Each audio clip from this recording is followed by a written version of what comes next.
Acredite, nos anos 50 a Venezuela era o quarto país mais rico do mundo. Por décadas foi o país mais rico da América Latina. E hoje em dia, com o discurso e ações tomadas por Hugo Chávez e que tiveram continuidade com Maduro, e que hoje, infelizmente, se assemelham, e muito, com o discurso e ações que Lula vem tomando atualmente no Brasil. A Venezuela tem mais de 90% da população vivendo na linha da pobreza. Para você ter uma ideia da riqueza que a Venezuela ostentava para o mundo, deixando os países vizinhos da América do Sul parecendo nações extremamente pobres, o país por muitos anos foi chamado, carinhosamente, de Venezuela Saudita, graças às fartas reservas de petróleo. No passado, a capital venezuelana, Caracas, teve os prédios mais altos e modernos da América Latina, no patamar das grandes metrópoles ricas do planeta. As rodovias do país eram largas e com qualidade de primeiro mundo. Os hotéis venezuelanos na costa do Caribe eram considerados os mais luxuosos do mundo. E para você ter ideia da fartura que o povo venezuelano tinha acesso, os venezuelanos por décadas tinham o status de maiores consumidores de uísque do planeta. Nos anos 70, o poder de compra do povo venezuelano era 3 vezes maior do que o poder de compra dos brasileiros.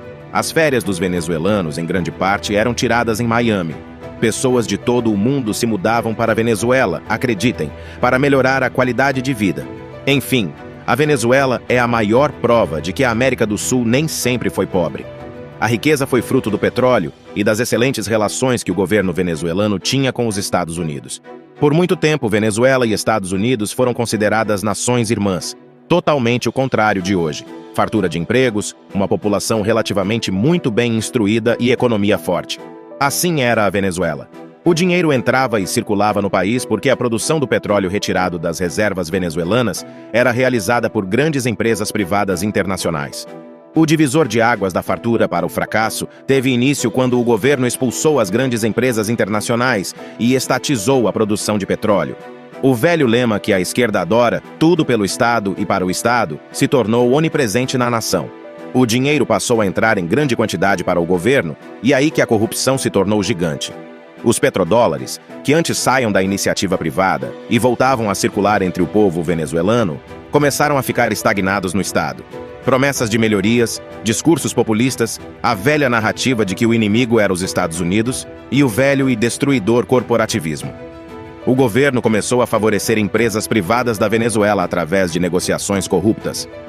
Curiosamente, no mesmo contexto das que ocorreram durante anos nos governos Lula e Dilma, e estão voltando a ocorrer entre Odebrecht e PT no Brasil. Então chegou Hugo Chávez implantando de vez o chavismo. Prédios privados eram simplesmente tomados pelo Estado e algumas pessoas tiveram que abandonar o seu patrimônio para viver nas ruas. Era a receita de bolo do socialismo, era o caminho do caos. Hugo Chávez morreu e então entrou o Maduro, que segue destruindo o país até hoje e colocando a culpa nos outros, assim como a esquerda brasileira faz. Atualmente a moeda na Venezuela não vale praticamente nada. A violência é assustadora, fazendo com que a Venezuela atualmente seja um dos países mais violentos do mundo, com 3 vezes mais homicídios que o Brasil. Faltam remédios, faltam bens básicos, podendo-se citar o exemplo da falta de papel higiênico. A educação tem péssima qualidade, aumentando consideravelmente o índice de analfabetismo, ano a ano. E a fome assola o país. Para se ter uma ideia da gravidade da situação, um estudo realizado em 2020 concluiu que no ano anterior, o povo venezuelano havia perdido, em média, 11 quilos por pessoa.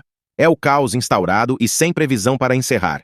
Segue o discurso populista de Maduro, que tem o judiciário e praticamente todas as instâncias do poder nas próprias mãos, se reelegendo eleição após eleição em eleições extremamente suspeitas. Veja só, mais uma coincidência com a atual realidade brasileira. E para vangloriar um dos responsáveis pela miséria e destruição do país, o Maduro, Lula ainda traz o ditador fantasiado de democrata para o Brasil para os orgasmos da ala esquerdista brasileira. Vale lembrar da dívida que a Venezuela tem com o Brasil. Empréstimos realizados durante os governos Lula e Dilma, que jamais serão pagos. O meu e o seu dinheiro sendo utilizado para manter ditaduras socialistas travestidas de democracia.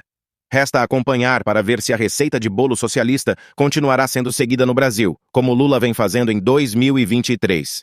Se continuar, resta lamentarmos pelo futuro não só nosso, mas também dos nossos filhos e netos.